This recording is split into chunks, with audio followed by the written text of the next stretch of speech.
Good day, everyone. So today it will be an honor evaluating Sir Dave's work on CSR communication, specifically the presentation on Rakuten CSR practices. So I'll be organizing my feedback into three parts based on the requirements. First, I'll evaluate the framework used. Second, I'll assess the actual evaluation of Rakuten. And finally, I'll offer comments, suggestions if there are, and insights both theoretical and practical.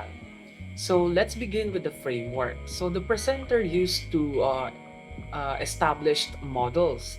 First one is Carroll's CSR pyramid, which outline a company's responsibilities in four tiers, which are economic, legal, ethical, and philanthropic. So the next one will be Morsing and Scope CSR communication strategies, which detail how companies inform, respond to, and involve stakeholders in CSR efforts. So this is a strong methodological pairing. Carol provides structural clarity in the content of CSR, while Morsing and Schultz help evaluate communication process, how CSR messages are framed, received, and co-created with stakeholders. So while the frameworks are clearly presented, only Carroll's model is thoroughly applied in the actual evaluation. So Morsing and Schultz are used primarily in the conclusion. So this limited application misses an opportunity to analyze Rakuten's stakeholder engagement more critically. So now, looking at the evaluation of Rakuten CSR, the analysis is well researched, of course. So drawing from Rakuten's 2023 integrated report, their official sustainability and compliance page, and third-party platforms like PR Times. So each tier of Carroll's pyramid is addressed. First one is economic, and there is an emphasis on innovation and digital sustainability. For legal, so structured compliance training and risk management. For ethical, there is this diversity, inclusion, and supplier ethics are well covered.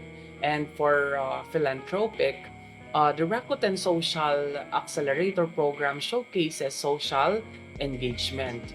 So a standout is the use of storytelling, such as the case of the visually impaired engineer. So this human-centered approach aligns with narrative CSR communication according to Golub et al. Last 2013 and makes the evaluation more relatable. So now, some suggestions and theoretical reflections. So I have here first, fully applying Morsing and Sculpt's framework within the analysis would reveal more about Rakuten CSR messaging, whether it is informative, responsive, or participatory according to Morsing and Sculpt's last 2006. So second one is bringing in stakeholder theory of free man. So this would help examine how Rakuten addresses different stakeholder interests, not just what they communicate, but how they listen and adapt. The third one will be a brief discourse analysis could uncover the tone, inclusivity, and ethical cues embedded in Rakuten's language, following insights from CSR communication scholar like Ilan et al. Fourth one will be legitimacy theory by Sackman last 1995. This could be helpful in assessing whether Rakuten CSR is rooted in genuine corporate values or is more of reputation management strategies. So this evaluation gave me several takeaways. First one, narratives like the story of inclusive hiring are powerful tools in CSR communication. They give faces to policy. Rakuten's multi-channel strategy, blogs, press releases, CSR pages reminded me that reach and engagement are just a critical or are just as critical as message clarity. The last one is their use of bilingual reports is a subtle but a powerful example of accessibility and inclusion, showing that ethical communication begins with language. So these insights are inspiring to me to revise my own CSR framework in the future and to include storytelling and engagement metrics, although I have already included some part of storytelling on it.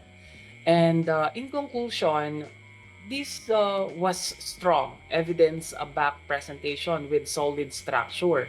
So by more fully integrating both theoretical framework and applying critical lenses like stakeholder theory and legitimacy, it could evolve into an exemplary CSR communication evaluation. So thank you so much for listening.